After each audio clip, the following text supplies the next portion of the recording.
Nú það annar hlutinn af öðrum kaflanum úr kraft og hreyfingu. Þrýstingur fyrirbæri sem að myndast þegar að kraftur verkar á tiltekið flatarmál á einhverju svæði. Þið hafið öll tekið eftir því ef einhver potar í ykkur af því sem maður gerir fastar, þá finnur maður meira fyrir því. En það skiptir líka máli hvort það sem potar í mann mjótt eða breitt. Ef það mjótt, þá finnur maður meira fyrir því vegna þess að þá myndast meiri þrýstingur.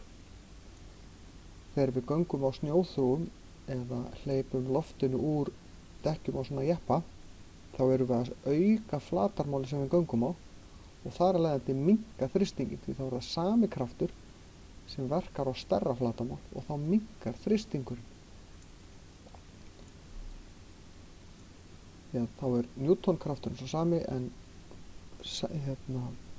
fercentimetrafjöldin hann hækkar og þá minnkar talan.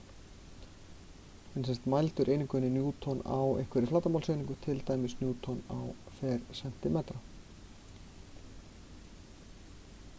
Við köllum kraft sem verkar upp á við í straumefni lyftikraft, flotkraft í vatni, svo við sjáum hér. Og samkvæmt lögmáli Arkímedesar þá flotkraftur jafn þyngd þess vökva sem hluturinn ryður frá sér. Hvað þýðir þetta í raun og veru? Hvernig í ósköpunum fáum við flikki eins og þetta hér til þess að fljóta? Jú, það mjög einfalt. Eðlismassi hlutarins, eins og þetta hérna, þarf að vera minni en eðlismassi vökvans. Það ekki flóknara en það. Og ef að hluturinn of þungur, jú, þá það eina sem við getum gert að stækka hann og þyngja hann helst sem minnst í leiðinni og þá eykst rúmmálið og þannig minnkar eðlismassin og þannig þetta að fá ótrúlega stóra og þunga hluti til þess að fljóta. Við getum notað þrýsting í vökva til þess að flytja krafta frá einum stað til annars. Þetta mjög algengt í svona vinnuvélum. Þá dæla eitthvað staðar inn í tækinu sem að býr til þrýsting á vökvakerfinu og vökvakerfið þegar sá sem að stýra tækinu togar eitthvað stengur til að þá hann að opna fyrir eða loka fyrir loka sem að sprauta og þið sjáu það svona tjakkar hérna. Það tvær slöngur inn í hvert tjakk. Það svona bulla hérna inn í sem það stöng sig út úr og svo svona þétt hérna með. Þetta kallað bulla. Olíun síðan sprautað inn annarkvort hérna megin og þá lyftist bullan í þessa átt og þá sprautast út olía hérna megin eða öfugt, þá sprautast þetta niður og út olía hérna megin. Þannig getur grafan fært til mismunandi hluti eftir því hvaða loka sá sem að stjórna opnar eða lokar hverju sinni.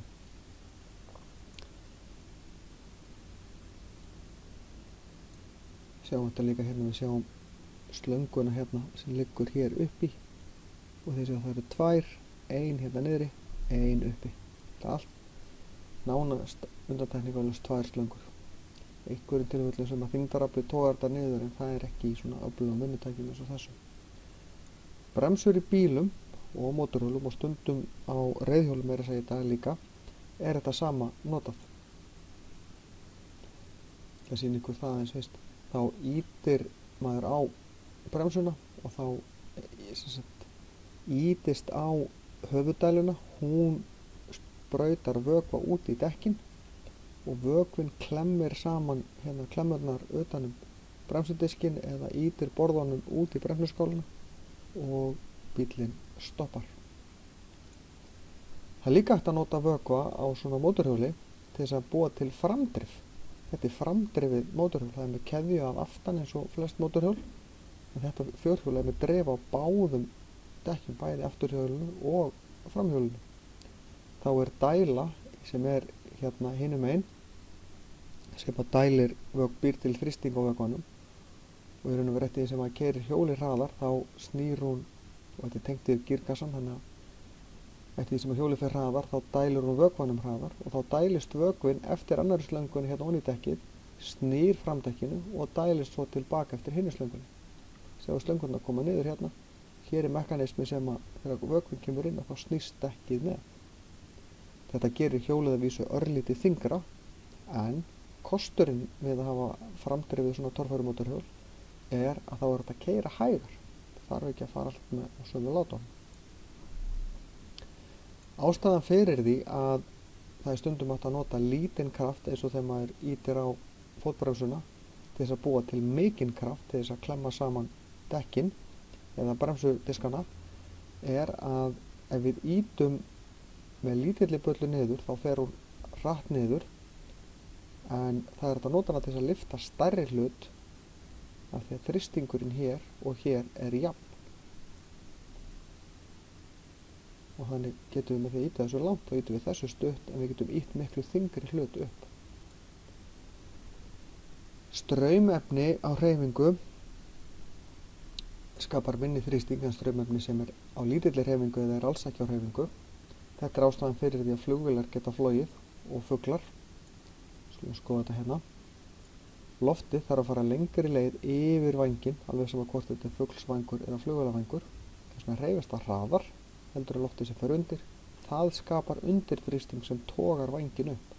Það er ekki þannig að loftið sem fellur á að vangurinn sé skakkur og það sem fellur á fer undir vænginn lyft honum beint upp.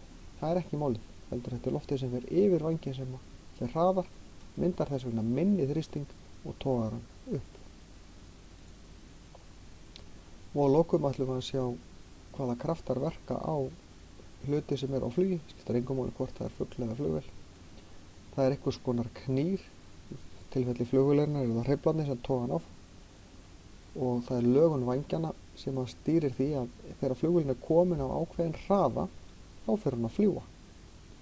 Því þá fer lyftikraftur vængjanna að virka. Ef hún fer of hægt, þá virkar ekki lyftikraftur og hún getur ekki flogið. Það er viðnám, sem sagt loftið sem flugvélin rekst á. Flugvélar eru hannaðar eins straumlínulagar og hægt er til þess að minnka viðnámið. Lyftikrafturinn sem ég talaði áðan sem þarf að yfirvinna þyngdarkraftin. Ef að lyftikrafturinn er meiri en þyngdin þá flýgur hún og flugvélin fer þá nógu hratt. Ef að þyngdin er of mikil þá flýgur flugvélin bara alls ekki. Þá er þessu lokið.